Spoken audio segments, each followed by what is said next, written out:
to kick off kind of my story, we obviously started off with wanting to be a professional golfer since the age of like 10 and just went at it. And up until about 19, then that was when it all just came crashing down. I was just like, wow, everyone's overtaking me so fast. I'm making such little progress. And it's the exact same as you. And now things never really picked up for me that much. Just before I quit, actually, things were starting to pick up. But I just gotten to a point where I was like, I completely just was like, this is not going to work. And I need like a backup plan. As much as people say, I need a backup plan for college. Like, no, I need a fucking business backup plan or else I was fucked. So that's what I made sure of. Like, okay, I now not doing golf, but like, what the fuck am I going to do? I just started work polishing dishes for 11.50 an hour, 8 hours a day in the most toxic environment, surrounded by no hate to those people, but it just wasn't for me.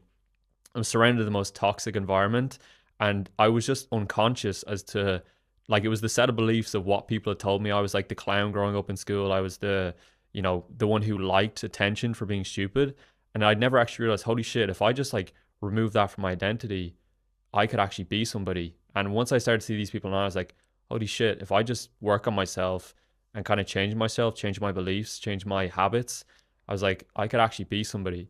And by the time I'd fixed all that, my habits, I started to, my beliefs, my habits, everything's beliefs and habits. Like, you will act in accordance with how you see yourself. Once I kind of fixed that, and then I bought Iman's course, I had 957 euros in my account. The course was $997, which is like 916 euros. Spent all of it on it. Was trying to get in a split payment, but had to pay it all up front. And it was a risk, but again, we all know the biggest risk you can take is on the next side of all the growth. So I took that risk. Didn't see any results for like 3.5 months.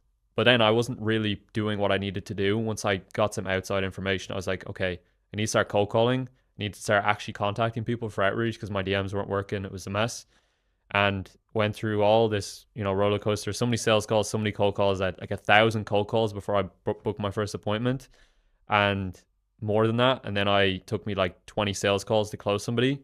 Closed 3 gym clients, refunded all 3 of them, and I was paying them like 1,000, or they were paying me, of course, like 1,000 a month. And I had a media buyer for like 600 euros. So I was making no profit. I was having to run the app, or I was having to call the leads and try and book them all in.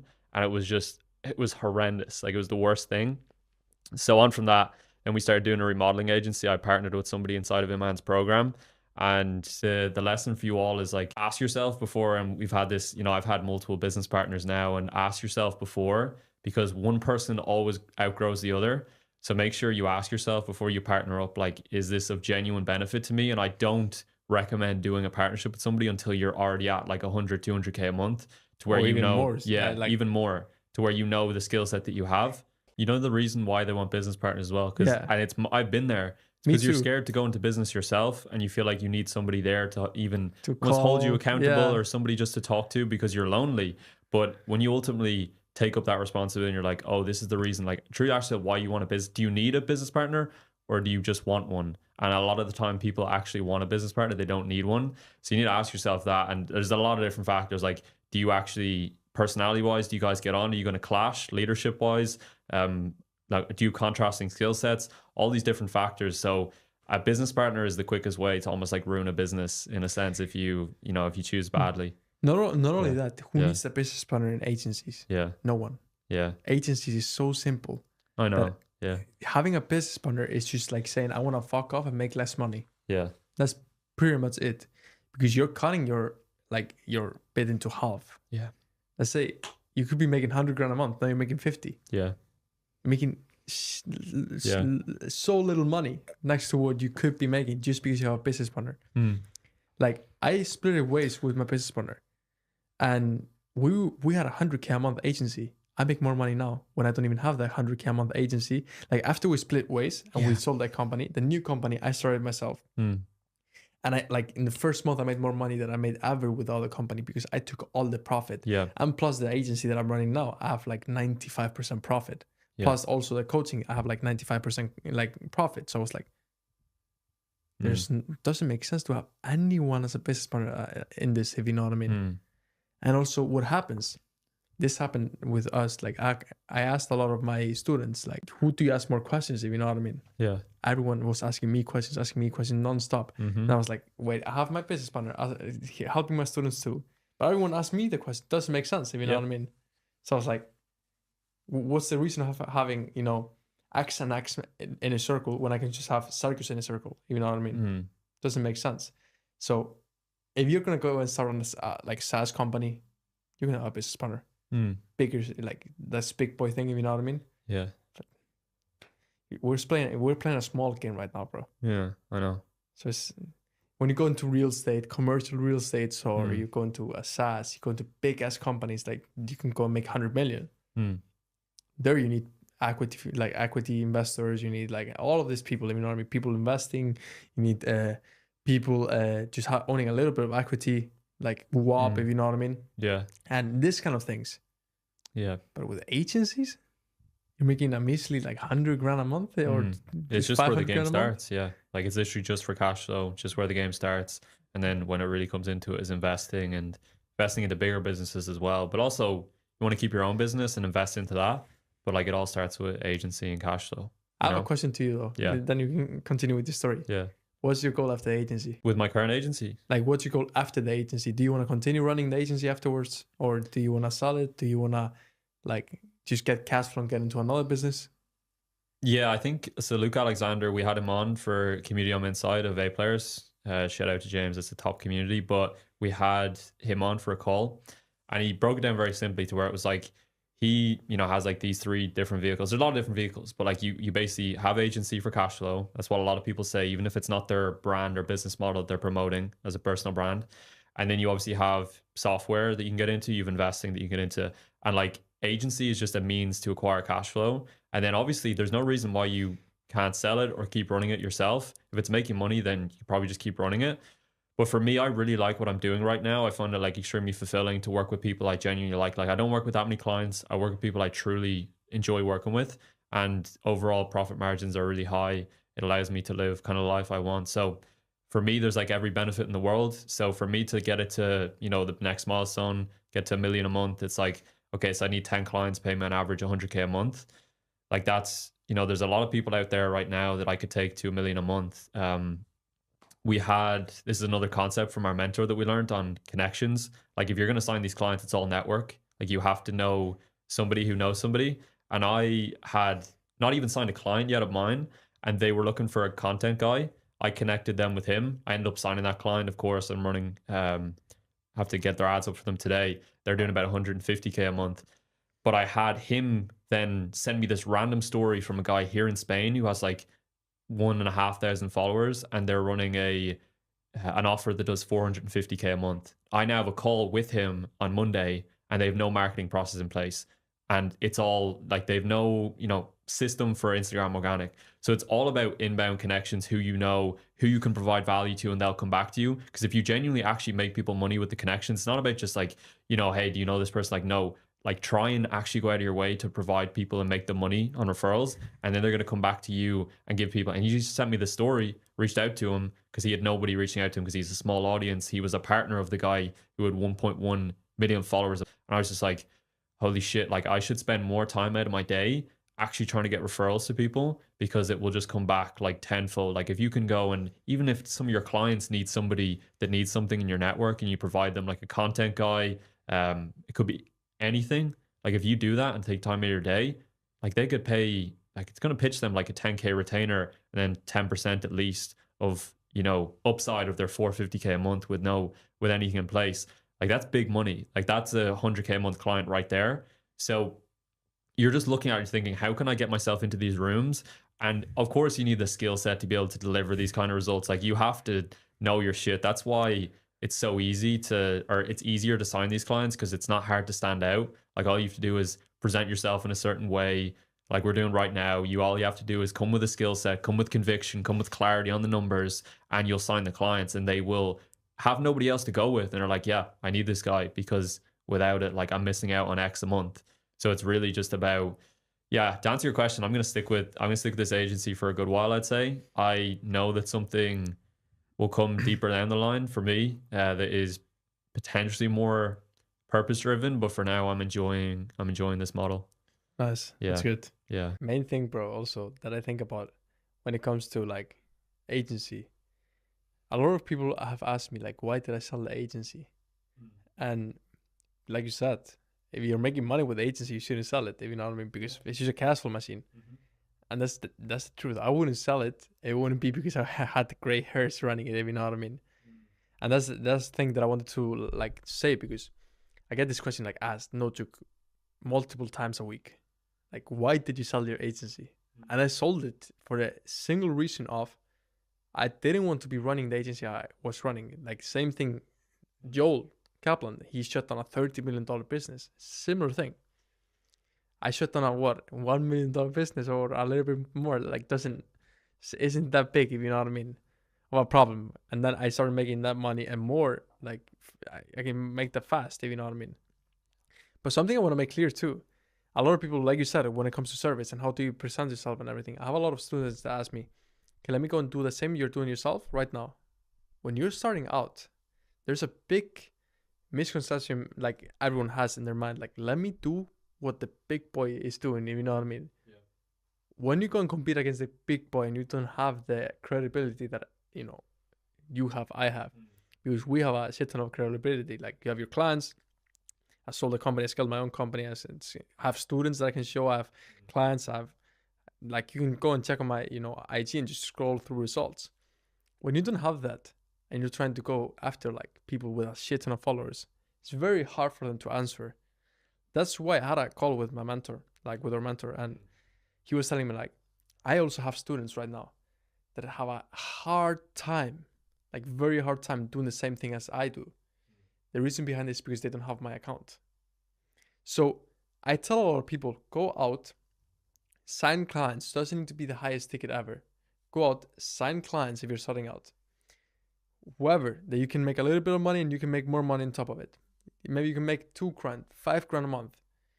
You just need 4 of those clients, $5,000 a month. You're making $20,000 a month. And for a lot of people, that's good money. You know what I mean? For us, we don't take that as good money anymore. But like $20,000 is good money next to, like, a lot of people don't want to make more than that. You know what I mean? So what I think at the end of the day, when it comes to that topic, is that go out, get your credibility up, and then you be able to go into our game, you know what I mean? But what do you think? Do you think someone should really go into like doing what we're doing right now if you're starting out in the agency world? I think you can acquire the skill set fast if you have access to the information. I think it came from an accumulation of our experiences. Like, although we hated what we did, the cold calling teams, like when I talk about the next agency, the profit margins were literally minus. Even like we were losing money because we were paying, I'll answer the question in a second, but we were literally paying cold callers for every appointment that they were booking and they weren't showing up. It was like the worst math ever. But like, it was, and again, it was a new experience. I was only in my first few months in business, but I did a similar thing. Yeah. Like I had a 15 cold callers calling for me at a time, but I didn't pay them per appointment though. I paid them bonuses per appointment showed, but mainly ref. Here's my answer. I think that people, like, it's gonna be hard to get clients to work with you that are already doing 7 figures or already even maybe 8 figures or trying to get to 8 figures. It's going to be hard to get to those people, like anywhere from, you know, 100K a month to $500,000 a month, some already at $1 million a month. It's going to be hard for you to come at them with the same level of conviction, confidence, and certainty. So what I would say is work your way up to where it's like, you know, you may have the end goal as well of like $1 million a month and you want 10 clients to pay on average 100K a month, but you're going to have to work your way up to where it's like, okay, I've now gotten this client from, you know, maybe 20 to 100K a month, and then you can start going to the 100K a month people. But it's all about credibility. It's all about how you present yourself. It's all about everything. Like, it's all about your energy, your conviction levels, your certainty, confidence, like those 3 C's. And then from there, like, what do people think about when they see you? All these different factors, but you have to stand out. And you, like, because these guys, they will, like, if you don't know how to negotiate and know your worth, they will whittle you down to the shitty price that you were paid for the last people. So make sure that you come in, you know your worth, you actually believe in yourself and the results that you can get, even if you don't have 100% belief or proof in it yet, but you just come in, you back yourself and take that slight risk maybe. But yeah, it's something that's definitely earned over a little period of time for sure. Something I say too, because you said like you can get the information fast and learn it, the skills. But something that people don't want to do then. They don't want to invest into a mentor and they want to learn the information fast. Yeah. You're never going to learn all of the information you need through YouTube fast. Yeah. You need to find the videos. You don't get all the information you need on the videos, and then you can't ask no one questions. You need to invest into a mentorship fast, because you need to have someone by your side has done what you want to do and is currently doing it, so they can know to guide you step by step on all the problems you have, because they have gone through those problems and just see it as like small problems. And you're like, oh, I had someone like right now. I had the, funny enough, you had the SMS didn't work for you the other day, right? Yeah, we got it sorted. Like, you're like, oh, I don't have the SMS. Most likely then you have like our mentor or his mentor watching that. They're like, bro, I can fix it in a minute. You know what I mean? Like, but then we're like, fuck, dude. I didn't have my funnel work, like my domain work when I was running my first webinar. I was like, oh, domain is not working. It was a quick fix, but we just stress out for little things. And then imagine Elon Musk stressing out for domains. Yeah, no, yeah, it doesn't make sense. And he's sending rockets up to Mars. Yeah, he has much bigger problems. Yeah, so you need to work your way up. Like if you haven't signed a client for, $2,000, don't try to go for 15 grand. Yeah. Like try to sign someone for $2,000. I'm not telling you to sign someone for $10. I'm telling you start at 1.5, $2,000. I started at 1.5. That was my first client ever. Start at that amount. Try to go to $4,000. Try to go for $5,000. Then you can work your way up. Start charging ref shares on top of it and everything. But like, you don't have any confidence in yourself because you don't know what you do, if it works even. Yeah. And then you're trying to charge someone without confidence the money, like 10 grand. Like no one is gonna pay you that. Yeah. Because they can see through you. You know what I mean? A lot of people can see through, like you can talk your way out, this and that, but people see through that. People that are able to pay you 10 grand are gonna see through. Like no one that's making 15 grand is gonna pay you 10 grand a month. So when you're going after clients making at least 100 grand, at least they are gonna pay you 10 grand a month. Yeah. And even like in that case, like I have a client and he's like now actually become like almost a best friend. Like you have to actually be willing to go above and beyond for your clients. Like I'm literally going to fly out to the States in the next few months to a mastermind with him. And like when you go above and beyond for your clients, I flew out to Dubai for one of my clients as well earlier this year. You have to be willing to go above and beyond for your clients as well. Because when you have few clients, it's not just about results, it's about relationship as well. It's like 80% results and 20% relationship. So you have to be willing to go above and beyond. Like I really make sure that they know that I genuinely care, because if I make them richer, I'm going to get a hell of a lot richer. And then as you said, if they make their clients richer, then you're going to get even richer. So I think a really important note is like to go above and beyond for your clients. And the point that I was trying to make there was you can still go into a business that's maybe like below 50K a month and just take a bigger percentage and control more factors if you see the levers that are there in the brand and you can see the potential to where they have, okay, this, person actually has a nurtured audience and they actually have brand equity to where they can genuinely make 100 to 200K a month minimum.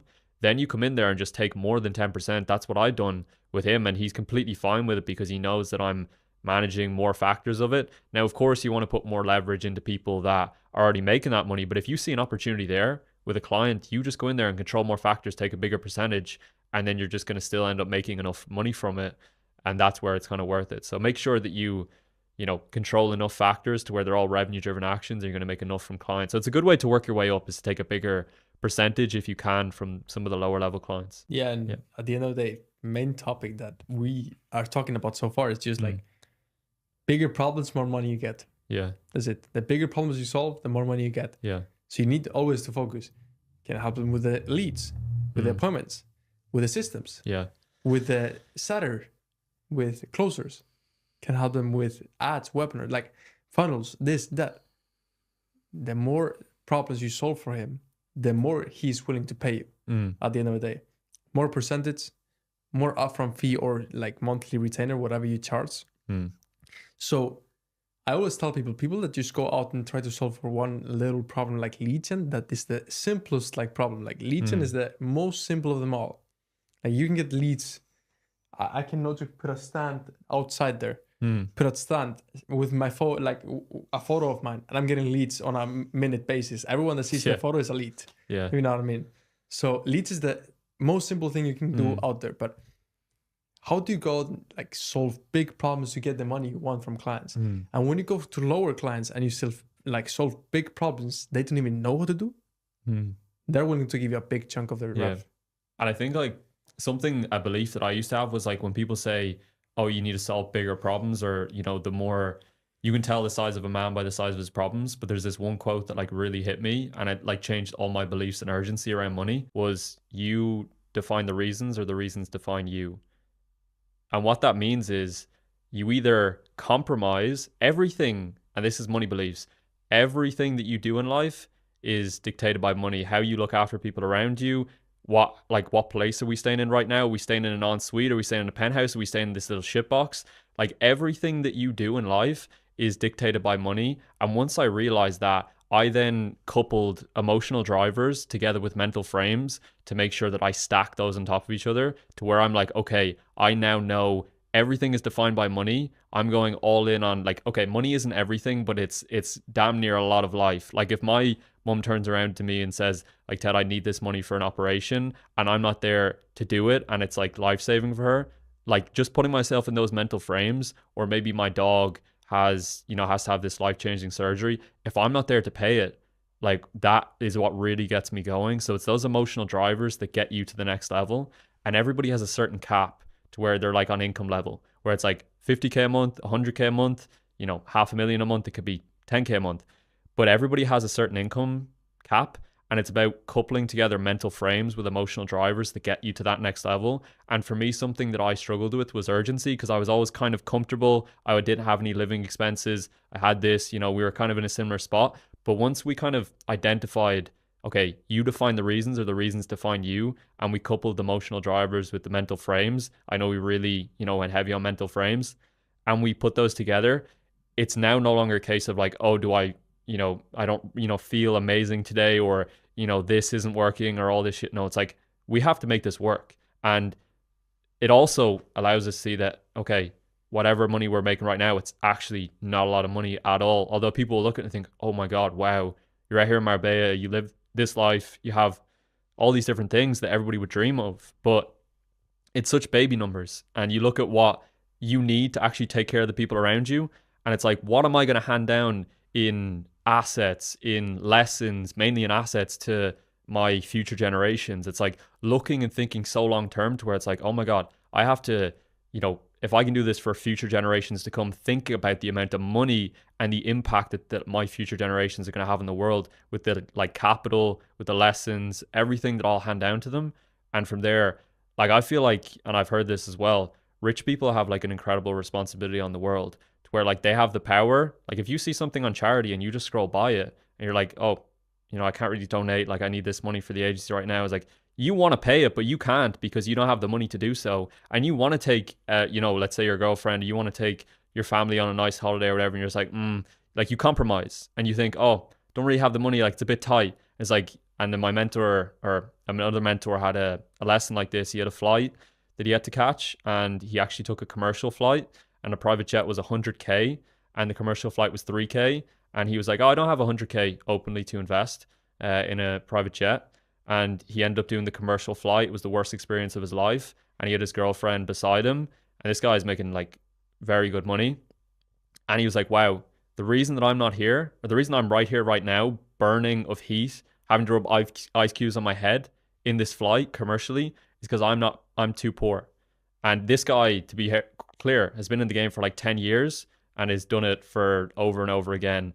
I won't name drop him, but you know, he's somebody that I've learned a lot from. So coupling emotional drivers with mental frames to make sure that you always reach the next level of business, because you will find times when you get comfortable and people lose their edge. So it's like always being on it, because the number one thing in business is urgency.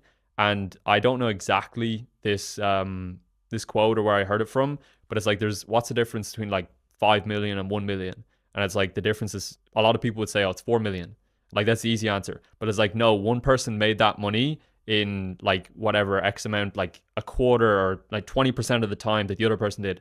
So all it is time constraints, condensing it down and finding out how can I achieve this result and do all this action that's required to hit this goal, break it down into daily actions, and how can I do that in a fifth, a sixth, an eighth of the time possible? It's all about time frames. And you know yourself, when we've had urgency in our lives, that's when we've made the most progress. So it's coupling mental frames and emotional drivers and getting rid of those beliefs that are holding you back. 100%. There's something that I think about when it comes to mental frames, and this is something I thought about from when I started scaling my agency, the solar agency. I never thought about it like this. I was always moving slow. And then I thought to myself, what if I have a gun to my head and I have to make 100K a month in the next 3 months? I made it in 3.5. Yeah. But who thinks about it? Let me go from 0 to 100K a month in 3 months. No one. And always people saying, yeah, I want to make 10 grand a month in the next 6 months. I'm like, 10 grand a month, that's too slow, if you know what I mean. Let me put 3 months, 100K. And actually think about it and actually put into my mind, what if I actually have a gun to my head or a gun to someone of my family members? And I just take relentless action. I always think, if I don't make this work, someone is going to die or I am going to die. So let me make this work. And I did something that is even crazy. I didn't do it myself, but I had a friend that did it. And he took up his alarm always and put it like in the morning, in the afternoon, and in the evening. And he put, you're going to die if you don't make money or something. He put something like that. And he always got an alarm. Like, you can put for pills, but you're going to die if you don't make the money. You're going to die if you don't make 100K a month. Every single day. It always just pushed him forward. Yeah. And it's kind of like you trick your mind in a way, because no one is really going to kill you. But if you actually think, what if I actually have a gun to my head? Yeah. Because if you think about it, what if you don't have the money? Then you go, like, I don't know if you know the story, but Andrew Tate did go to like London. Yeah. And he got a few people like attacking him. Like with London is horrible. Yeah. But if he didn't have all the bodyguards he had, he wouldn't be where he is right now. No. He would be dead. So it's the same thing. Yeah. What you maybe have a gun to your head, but you don't know it. Yeah. You have a gun to your head tomorrow, but if you don't have people around you to actually fucking knock that guy out, Yeah. what are you gonna do? It's the same topic you just touched on. Yeah. What if my mother has an operation, or my grandmother, or whoever, if you know what I mean? Am I really, because that's like having a gun to their head. It's the same thing. Does someone have the money to pay for it? No. Who is going to need to have the money? I have. I'm going to take care of that, if you know what I mean. Yeah. Like my grandfather has a thing that is not known, it's like nothing horrible, but it's a weird thing that he needs to get fixed. He needs to go to a specific place in Miami to get it fixed, the only place in the world. Who needs to pay for it? He doesn't have the money to pay for it. He hasn't done it for years. But now I'm able to pay for him to go to Miami and do that. You know what I mean? It's one of the most expensive doctors. Yeah. It's just a thing that you need to do. You know what I mean? Yeah. So those kind of like mental frames you put to yourself. I need to make it work. If not, I'm fucked. If you know what I mean? And everyone here, I'm going to tell you right now, if you're watching this, everyone here that's watching this, if you don't put mental frames to yourself and you don't put time constraints on yourself, you're always going to make baby money or no money, one of the two. So if you want to make real money, you need to put mental frames that are going to push you into short time frames so you make a shit ton of money faster. Because if you put 100K in 3 months, I hit it in 3.5. But if I had put 100K in 1 year, I maybe hit in 1.5. So it's the same thing. Yeah. It's just time constraints. Yeah.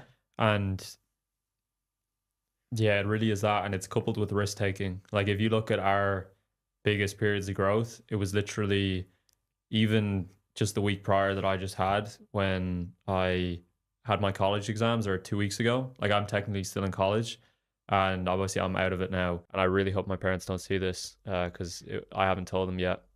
In my second year out of 3, I'm doing entrepreneurship, and I took a risk and obviously not going to the exams, going all in on business. And then like the amount of money that I made the week, or like the day that they finished, even on that day, and then the week following from it, like it was it was testament to the risk that I took. And like I know obviously you took the risks as well. Like you have to be willing to trust in God that when you take those risks that the reward is on the other side, because it literally is. Like obviously take calculated risks at the same time, but take risks that you know are going to push you to go outside of your limit. Like it's all, we'll go deep on risk taking in a second. But So when I obviously had the agency, I was working with gyms. I refunded all three and was like, the fuck do I do now? And then I obviously partnered up with that 15-year-old. Obviously touched on business partners, don't do that. And it was profit margins, everything was just a massive headache. We started to clash like personalities wise. And there's no doubt that we still working together would have scaled it to very good money because we were both extremely driven, but it was a nightmare to wake up to every day. Clashing personalities, leadership styles, teamwork, culture, profit margins, everything was just down, down. So I had to leave that. And I knew that here's another decision for you. It's like, does this decision enlarge me or diminish me? And it's really about making decisions for the long term. Because if you look at things, I'm like, okay, I could have stayed in that agency and I would have pocketed like, pretty good money pretty soon because I would have seen it was starting to take off. But then I thought to myself, like, no, but I'm only going to end up going out of that later on because, like, literally not sustainable. So it's about how do I make decisions for the long term to make sure that short term gratification may not be there, but I'm going to benefit from it in the long term. And I was always thinking about that. So I left that anyway, got out of it as soon as I could. Then had a lot of people reaching out to me to obviously help me with agencies. I did like a little bit of coaching. Again, partnered up with somebody that I should not have partnered up with. I did not do my research on people, but I also wasn't clear on what I wanted in a business partner. I know So who you're talking about. yeah, so I partnered up on that sense, and I was like, wait, who actually is this guy? Like, I know he worked with, he was in Iman's company. I won't name drop again out of respect, but who actually is this guy? What's he done? I was like, oh, people from that company maybe not don't have the background that you think they do, and then I was like, oh my God, I'm learning so much. It's great, but it hurt initially, but like, it's great. That was one of my big lessons for 2024 was do your research on people. Yeah, you have to do it. So anyway, quit that, then started like doing the coaching, and I started to realize like, oh my God, I've made more money in this in like the first month than I did in like the 6 months with the SMMA. And I was like, holy shit, the profit margins, I like working with these people. It's so much easier. But then I was like, oh my God, I don't have a personal brand or credibility enough to where I've scaled my agency, or I'm currently running an agency to where I can actually still work with these people. So I eventually just turned that off after like 2 months. And I was like, okay, then this opportunity working with a coach came along. He's doing 100K a month. And then he was doing a little over 100K a month. And I started working with him. And I was like, oh my God, I've made more money in one payment from this guy than I did in the whole of the coaching alone and the whole of my agency. And I was like, oh my God, this is where the money is, because you have to go to somebody with a personal brand who is leverage attention, and then you apply your skill set to it. And that's where it all is, because we don't have massive personal brands yet. So what are we doing? Well, we have the skill sets. We just don't have the personal brands yet, which we're building right now. But we're going and we're basically going to these people who have leveraging attention, and we have the skill set, whether it's webinars, ads, sales teams, a lot of different things to make sure that they are dialed in and are converting as much of that attention as possible. And like, they've done the hard part. They generate the attention. Now we just have to convert the attention, which I would not say it's the easy part, but it's a lot easier than generating the attention in the first place. It takes a lot of time to actually generate it, the actual views, but converting. Yeah. So I was like, okay, I've now gone from working with like X amount of clients, this many team members. It's the same path. We basically had that. And like, we decided, okay, now we want to do this thing now where I'm working with coaches, where I now control all these factors. I control the ads, I control the webinars, I control the sales team. For the most part, some clients don't do the sales team, and depending on if they already have it dialed in. And I'm making sure that I'm focused on the highest revenue driven actions while controlling as many factors as possible and vetting the right clients to make sure that when I put my systems in place, it's going to convert to me into a sizable payment every single month. And the thing also is like, if you're helping your clients with webinars, with the funnels, all the kinds of different strategies, ad strategies, helping them with the sales teams, depending on the actual client, you're helping them with everything. You're kind of like the back end and the kind of like front end conversion for the client. Not only are you going to make your client a shit ton of money, and your client is just going to become like your best friend, like it happened to you. And that's happened to me too. Funny enough, I have some clients that I basically talk to them like a friend. Yeah. Because it's just like a friend.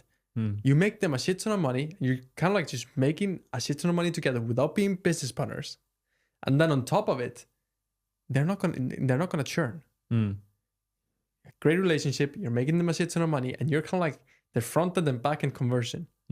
So how are they gonna churn? If they take you out of the business, they're taking like maybe 70% of the rev out of the business. Yeah. So it's very hard for a client to churn when you're handling so many things. And that's the great thing about this too. Yeah. Because like when you have an agency like we had, you refunded all of your 3 clients. I myself, I was churning like my first 2 months, I was churning 60% of clients.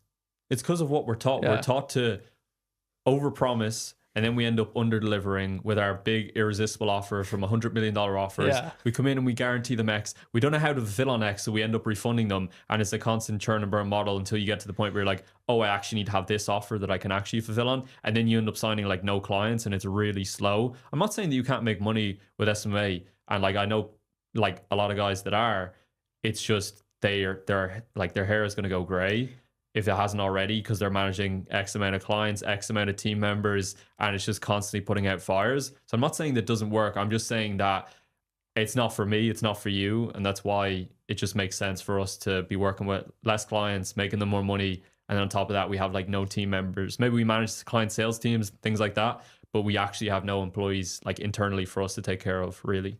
We just have like little here, little there. Yeah. And that's the best thing about it. Yeah. And if you think about, I really don't have 2 full-time employees. The meter bar and the personal assistant. The funnel guy is just a freelancer. Yeah. I just get it when I need a funnel. You know what I mean? It's just so easy. I don't need to be answering phone calls, problems here, problems there. Simple. Like, doesn't take a lot of time of the day. Right now we're in Marbella. We had the agencies. We would be like answering the phone right now while on the podcast, if you know what I mean. Yeah. So that's the thing. Yeah. I haven't touched my phone for like 3 hours. Yeah. I was with family before I came here. Then we came here, are doing the podcast. So that's the best thing about this like model. Yeah. If you know what I mean. Yeah. 100%. Do your clients a shit ton of money. Don't need to put as much effort because you're making your clients much more money. Yeah. And it's not always about how many hours you put in. It's about the end results you get for your clients. You know what I mean? Your clients doesn't care if you're going to work 8 hours, 10 hours a day, or if you're going to work 10 minutes a day. No. If you get them a shit ton of money at the end, work as much as you want, if you know what I mean. Yeah. No, I saw it from a mentor. He was working 4 hours a week and he made them $1 million a month and he got paid 100K for that. Like, that's the goal, is like ultimately to come in to make sure that you vet the sales team to see that they're actually going to close. And, you know, once the leads come through from the ads or organically from the webinars, whatever strategy it is, that you make sure the sales team's vetted and that's going to be, that clear process to revenue is sorted to where you're going to make the money. So yeah, it's just making sure that you vet for the right clients, as well as, you know, there's a lot of different factors that go into it.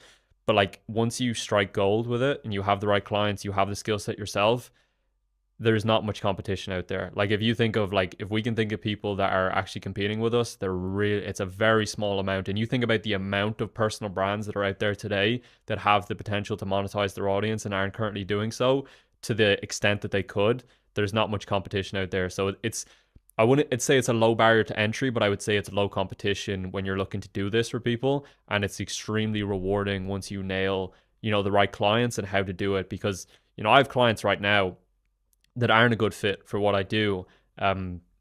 But you learn that by working with the wrong clients, and you see that, okay, hey, this person wasn't, you know, right for this factor because they're, you know, speaking to their audience and not with them. It's quite a transactional relationship. You need somebody that really bridges that gap. So there's so many personal brands out there that I live in so much abundance about the people that I attract. I was actually walking around Marbella last night just listening to Abundance on Spotify. This guy called Glenn Harrell. And I was just looking at all the, you know, Porsches and Lambos driving by and at the paddle club in Marbella. And I was just like, there's just so much money. And all these personal brands, you're just going to need my services. Like, I'm so valuable. And it's just like thinking this abundance. And then again, that meeting with that guy is doing $500,000 a month coming on, like, to get him to $1 million a month is, you know, I'm not going to say it's going to be easy, but again, no competition for us, you know? Another thing that I leverage as well in that deal that's already doing like $450K a month, I'm partnering up with a guy inside of my network that's done 150 mil in info products, working with, like, he's worked with every single name that you can think of. And it's like, how can I become more credible? Like, who do I know? Who knows me, like, relationships wise? Like, what is it that I've done? And if I don't have the credibility yet, well, then who do I have that I can partner up with that gives me that credibility? He's worked with everybody and made over 150 to 200 mil in the last 3 years. And it's like, you know, all these different things. And I'm investing in myself again in that sense with his skill set. And, you know, I brought him onto one of my clients and dropped the percentage that I have. So it's like all these different things that you need to do and always be thinking about of like how I can I become more credible? But we'll go into that a bit more in depth. So I quit everything else, quit all the agencies, was just working with coaches. And now obviously the last, you know, 3 months starting to really take off. And, you know, you can really start to see the potential when you like just the amount of money that's on the table for these guys. You're just like, oh, I should post content for my personal brand, but you just see the amount of money on the table with the clients that you have, and you're just like, oh, I just, you know, I need to go where the money is. And it's literally where like the money is with clients and running webinars, running ads, like coupling the ad strategy. Like obviously there's organic things, sorting out the DM system to make sure IG DMs are working well. Because this guy that I just brought on, he did almost over $1 million a month just from DMs for one client.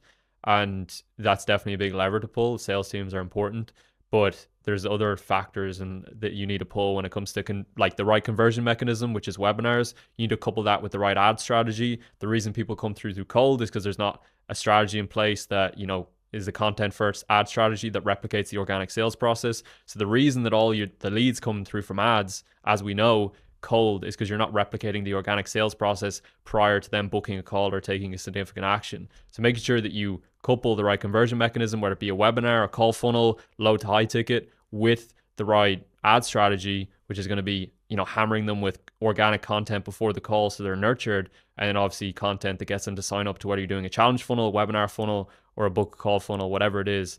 It's just about coupling those strategies with the right personal brand, and you're going to make a lot of money. Exactly. And the best thing about this is that when you do this right, you actually hammer them when they're jumping on a webinar or jumping on a call, whatever. If you hammer them before with YouTube content and also with IG, Facebook, all of the content, wherever they sign up and wherever your actual ideal prospect is at, best thing about it, you can choose what kind of content you put in front of them. So it's not about, okay, let me just put a random ass content. No, you pre-frame them in the right way with your content. So you're actually putting their mindset in the state that needs to be for them to actually pay you the amount of money you want them to pay you. So you're kind of like just pre-selling them and pre-framing them before the call by using this hammer them, just ad strategy, if you know what I mean. Just hammer them before with a shit ton of content, long form, short form, and you can choose what kind of content. So it's not like organic, that with some organic content goes to them, some not. With this strategy, you can put the right content in front of them at the right time. So when they hop on, they've watched all of the content they needed to watch to actually be sold. I know. And shout out to, now that we've dropped it as a hammer them strategy, shout out to Jeremy Haynes for, you know, everything that he's done, all the strategies. Like we, you know, we're not mentored by him, but we have a lot of connections to him, and that's, you know, strategies wise.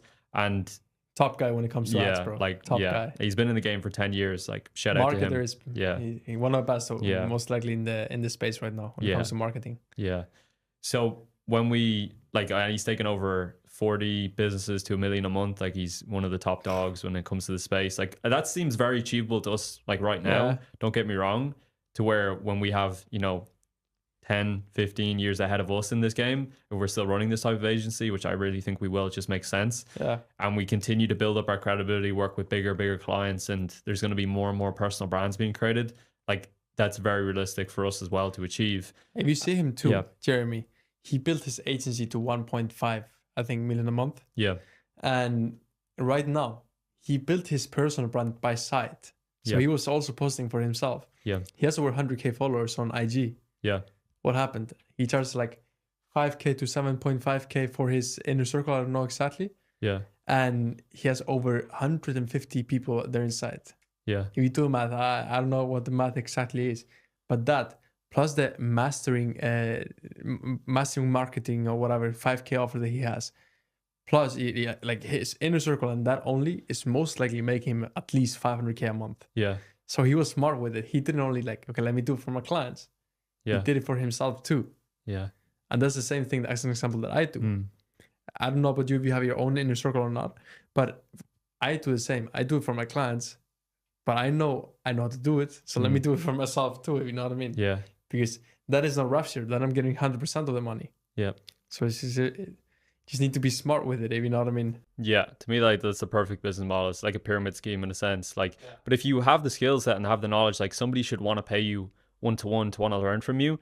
And like all of my last 3 mentors, whether it be now I didn't work one-to-one with, I won't probably name drop them, but well, I will. Ravi, working with the likes of Paul Daly, and now our current mentor. Like, you have to work with people one-to-one to get the results that you want to get.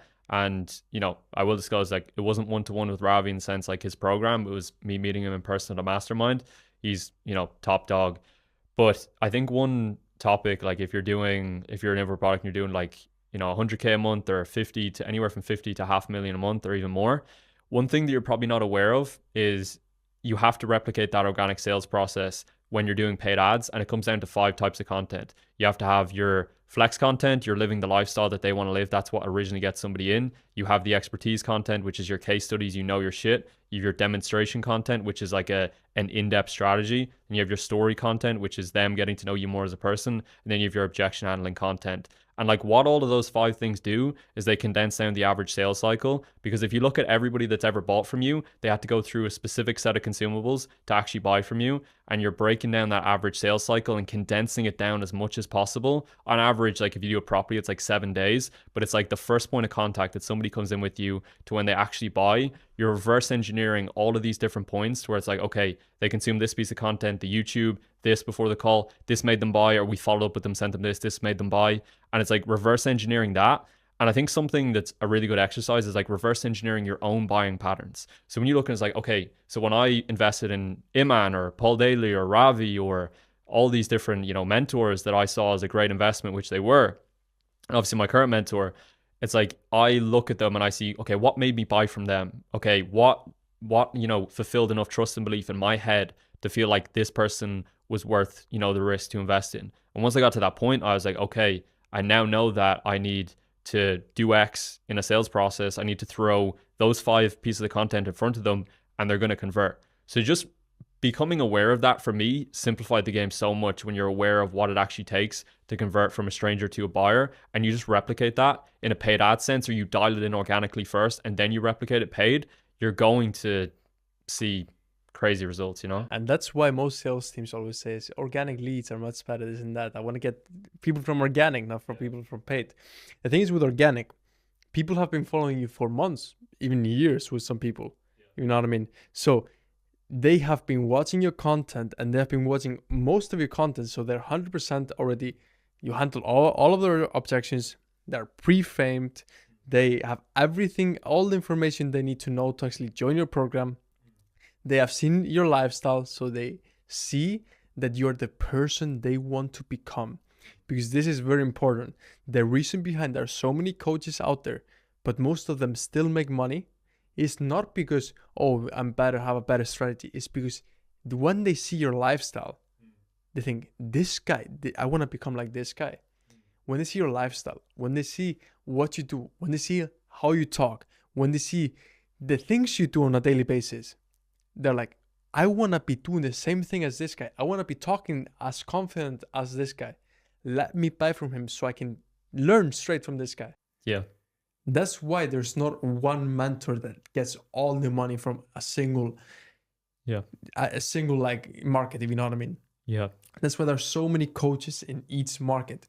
It's because they have their each point of credibility, each point of lifestyle, each point of like some are confident, some are more, we can say, I don't want to say that, say like this, but we can say more like young kids, if you know what I mean, like big boys, like big guys are coming up right now. Press, yeah, TJ Aaron, I think is his name or something. These guys, they don't care. They're like, what's up, guys? You know what I mean? They know who they're speaking to. Yeah, they're speaking to people, college dropouts that are like smoking weed outside, if you know what I mean. Those kind of people that don't care. And I think, something like that's going to really give people some insight is if you look at Brez, he had to have somebody like us. Now, obviously, we didn't work with him. He had somebody called Pierre, who we obviously know, and he brought him in. And what they did, and I think there was one other person, was they actually originally invested into all three of them into like this really nice place, and then they started creating content around it. It was Brass, Pierre Curry, and I don't remember the other guy's name. Another guy with them. Yeah. Was into like 8K like penthouse or something.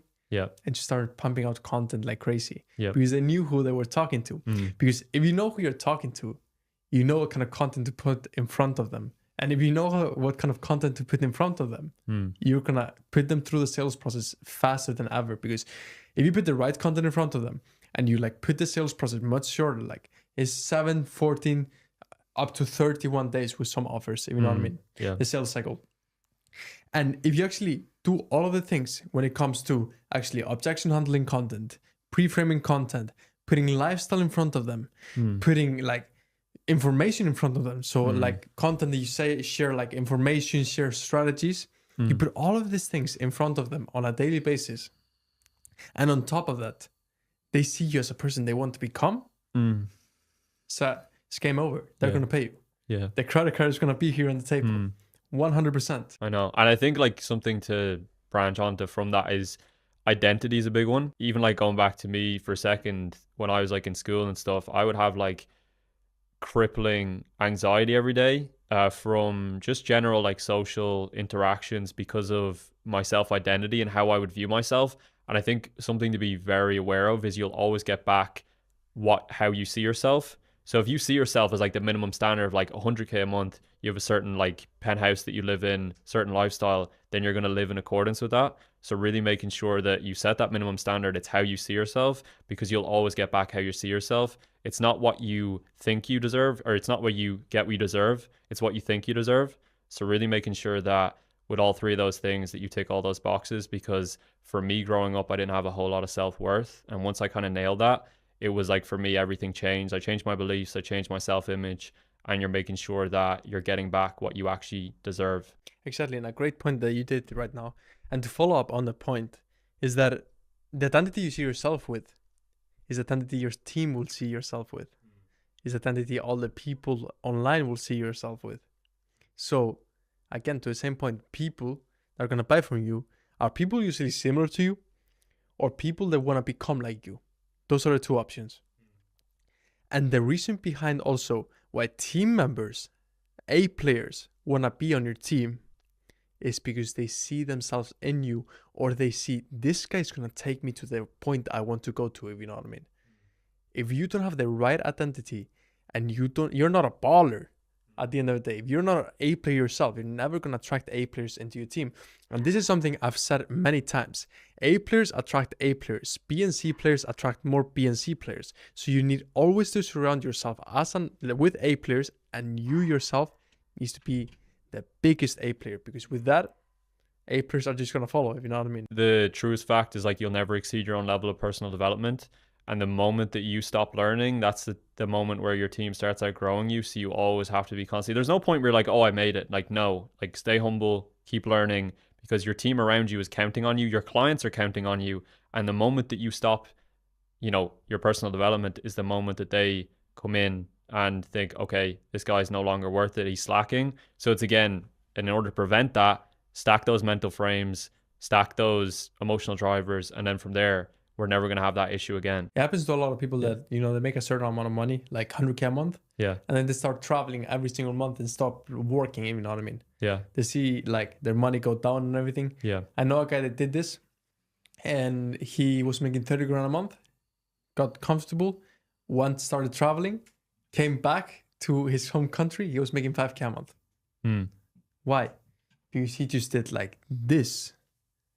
Because he didn't focus on the right actions consistently on a daily basis. He started slacking. And same thing comes to this. He lost team members. He lost clients. He lost everyone around him that was helping him. I was one of his friends. I stopped like hanging around him too.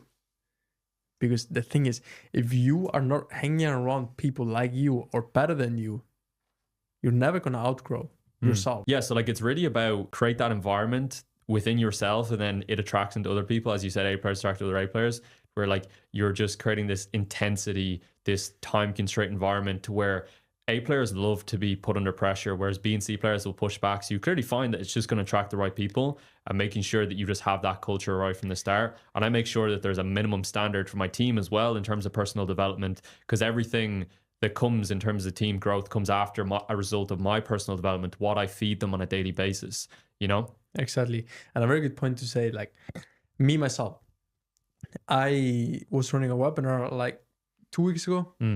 And what I did something that a lot of people wouldn't have the balls to do. But instead of me starting doing the slides like 2 weeks before and being slow, I didn't touch them. 1 hour before the webinar, I started doing them. What happens? I only have 1 hour, so I need to finish it in 1 hour. Exactly. There's nothing else to do. So I just put shit ton of like time constraint.